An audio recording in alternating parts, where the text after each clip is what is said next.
Hello, this is Coach Anderson over at Tidwell, and I wanted to take a few minutes today to show you a really great way to modify text and information to present to some of our students that might need a little bit more assistance when we give them complex things.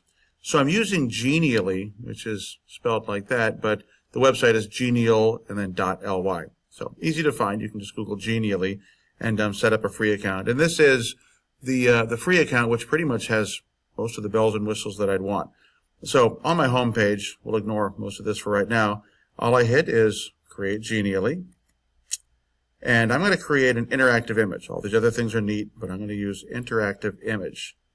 So I click on that, create interactive image, and I'm going to upload an image. And I've already snipped a piece of text that I want to modify. So I'm going to grab that right here and click accept.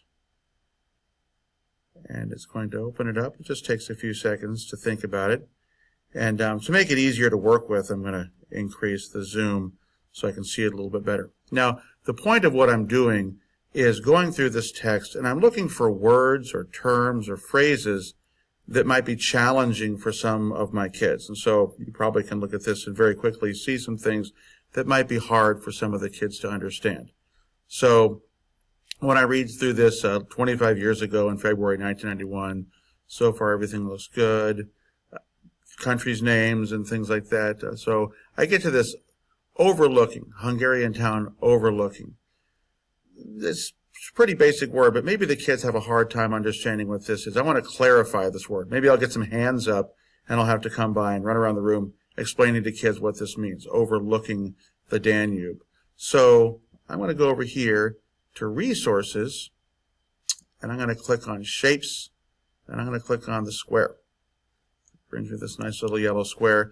Now, what I can do with this square is a variety of things. I'm going to click this little thing here and adjust the transparency, and you can see it gets pretty transparent. And I want to make it transparent enough to read the writing, but then yellow enough to be able to see, and I can adjust the size of this.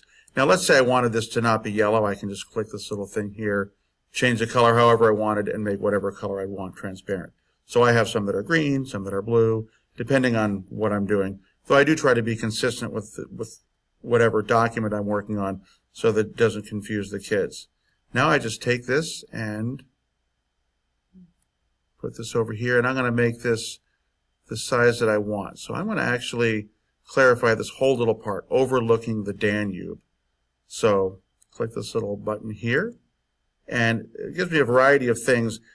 Tooltip is what I like to use. Tooltip means when the student fields over this little colored part, they're going to get a box that just pops up. They don't have to click anything.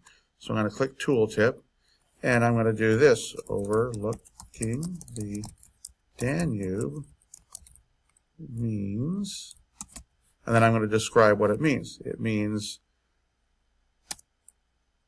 being on a high point above the Danube River. To overlook something means to see it from above. There we go. Now this text is small, so I'm going to highlight the text. I like to make it bold. I find that 18 font works best for Genially, and then I find for these boxes, aligning it in the middle is also good. So I'll click Save. And real quick, just to show you how this works, I'm going to click the Preview button here. And now when the student fields over it, it gives a little bit of a context. And so this is a great way to help the students. And it makes the text still flow like it's supposed to flow. But this way, all the things that I want to have a little bit of clarification on, and really I think to myself, those things that hands are going to be popping up. So what I do on this is I notice I did this one. Instead of going and creating more and more blocks, I'm just going to take this one. I'll click on it and then Control-C, Control-V. It makes another one. And then I can drag this second one to wherever I want. So when I look through here, recently broken free, Soviet bloc. Soviet bloc, what's that, kids might ask. So I'll put this over Soviet bloc, make it just the right size, And I'll click this little button. And this is great because this text is here. I'll highlight this text and I'll say the Soviet bloc was the group of countries that the Soviet Union controlled. Most of these countries were in Eastern Europe. Okay.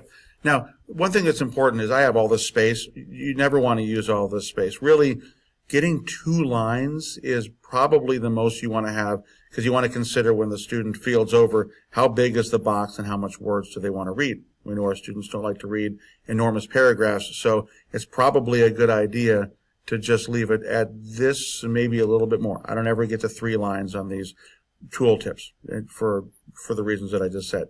So I'm going to save this. Now when the student goes over this, so what I can do with this is copy and paste as I go down and read, and then I can find all sorts of different things that I would clarify for the kids.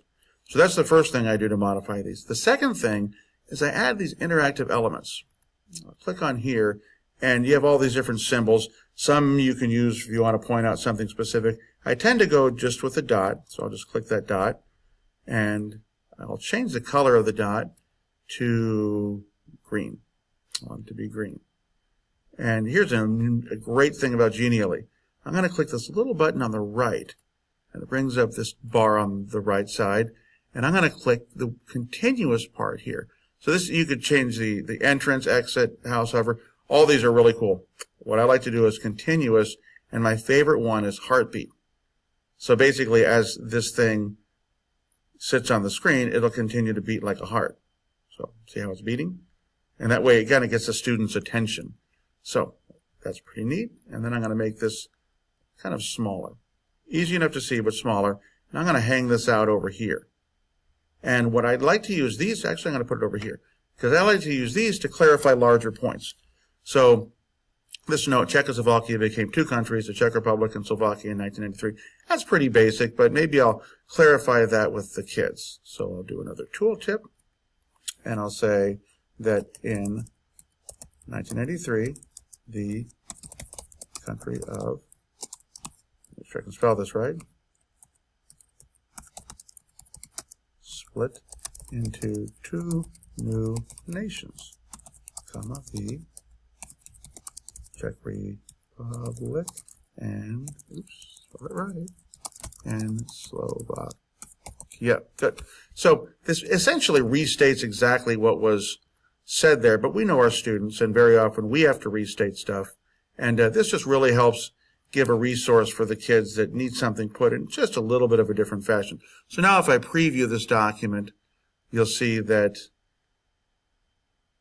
I've got my words here, overlooking what the Soviet bloc is, and then this little context.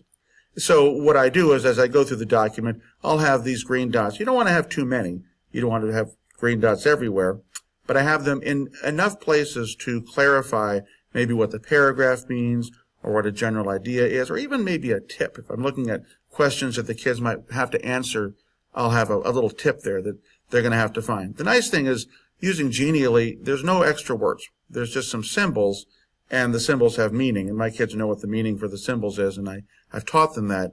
And this way they can interact with documents over a period of time, and they know exactly how to interact, and they know what to expect when they interact with these documents. Now, here's what a final example would look like. This is another document that I did.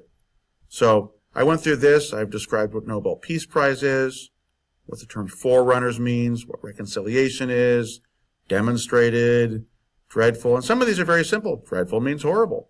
So the kids will read that and they can say, oh, okay, well, now I know what that means.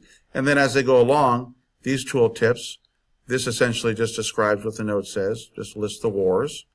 This one here describes what the first paragraph is, and so on and so forth.